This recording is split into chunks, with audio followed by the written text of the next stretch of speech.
It is November 12th, 1966. You are standing in a graveyard in Clendenin, West Virginia. The air is damp, clinging to your skin like a cold sweat as you dig a grave. It is routine work for you and your crew, just another hole in the earth for another soul gone too soon. Then one of them stops and points toward the tree line. You see it before you understand what you are looking at. Two red lights hovering above the branches, steady and unblinking, as if something is watching through the dark. Your hands tighten around the shovel. The other men have gone still. No one speaks. That is when the shape rises. Wings open with a slow, deliberate sweep that feels almost human. It lifts from the trees without sound, massive and wrong, gliding over the cemetery with an unsettling grace.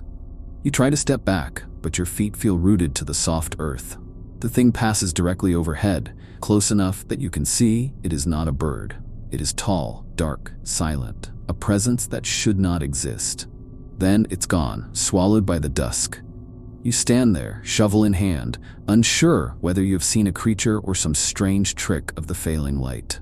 Within days, the story reaches Point Pleasant, stirring curiosity but not fear. Not yet, because this is only the beginning. 3 days later, on November 15th, two young couples were driving through an abandoned TNT area just outside town. As they drove past the old power plant, they saw something standing in the road. It was shaped like a man, but at least 7 feet tall, with wings folded behind its back like a waiting bird. Its eyes glowed in the headlights, fixed on the car in a way that felt almost confrontational. The couples later said they had never felt anything stare at them like that, as if it could see the fear settling into their bones. When the creature spread its wings and rose into the air, they hit the gas. Gravel spun out behind them as they sped up the road, hearts pounding in the kind of panic that feels almost metallic in your mouth. They reached nearly 100 miles per hour. The creature kept pace. Its eyes burned red in the darkness, and when the couples finally reached town and scrambled into the sheriff's office, they looked like they'd seen the end of the world. Sheriff George Johnson didn't laugh. People expected him to shrug the whole thing off, but he didn't. He drove out there himself. No creature, no glowing eyes, no wings stretching across the pavement. But he felt something. Reports say he described it later as a pressure in his chest, like the night itself had turned hostile. The police listened. They took statements. They checked the TNT area, though no one wanted to patrol a place known for strange echoes, cold pockets of wind, and the feeling that something moved between the abandoned structures. What they found were odd tracks near the old buildings, dog-like prints, but too large, deeper than they should have been. The air around the area felt wrong, as if the temperature dipped every few steps. Officers left quickly. As the sightings continued, the town's balance shifted.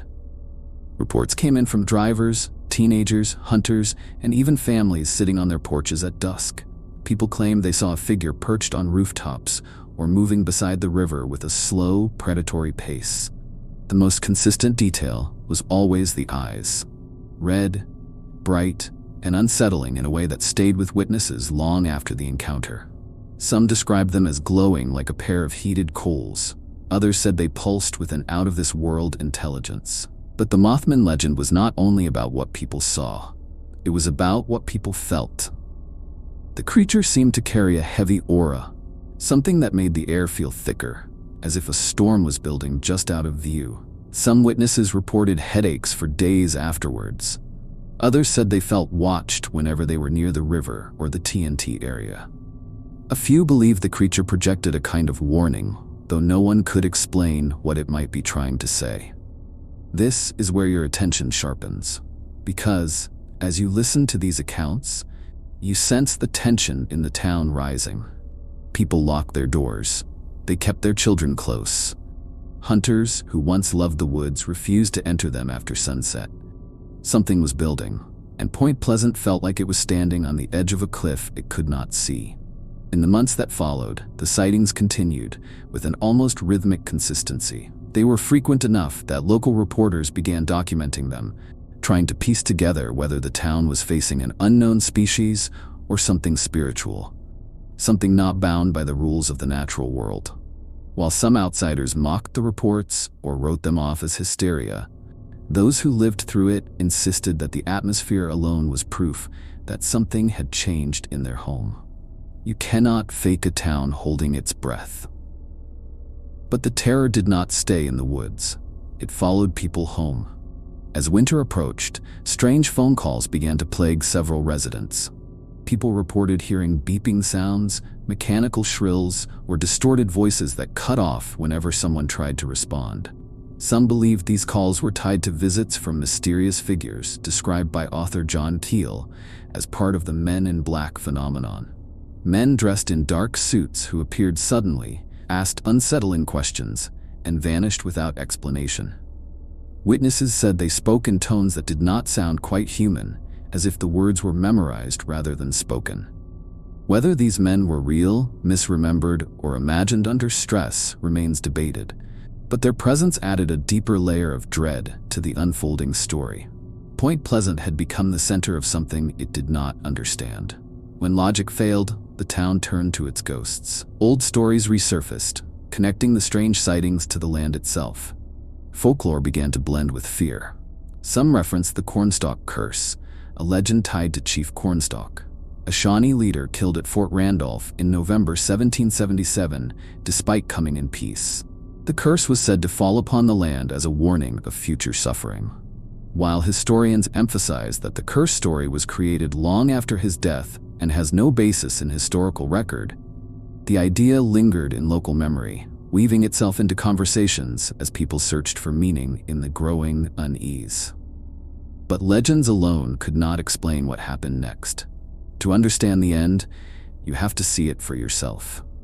Imagine you are driving across a silver suspension bridge on a cold December evening. The Ohio River moves below you like a sheet of black glass. Holiday lights glow from the houses on both sides. Traffic is heavier than usual. People are out shopping, planning dinners, returning home from work. The world feels ordinary, the way it always does before something breaks. On December 15, 1967, during rush hour, the Silver Bridge collapsed. 46 people died in a matter of minutes as steel twisted, cables snapped, and cars dropped into the water below. It was the deadliest bridge disaster in the region's history, and it left the town stunned, grieving, and trying to understand how a structure that had stood for decades could fail so suddenly. Federal investigators later concluded that a single eye-bar had fractured due to stress corrosion and years of weight exceeding what the bridge had been built to support. It was a mechanical failure, tragic and preventable with modern engineering standards.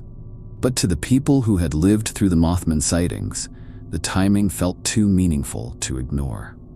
Reports claim that several residents saw the creature perched on the bridge days before its collapse, wings tucked close as if waiting. Others said they saw it flying over the river at dusk.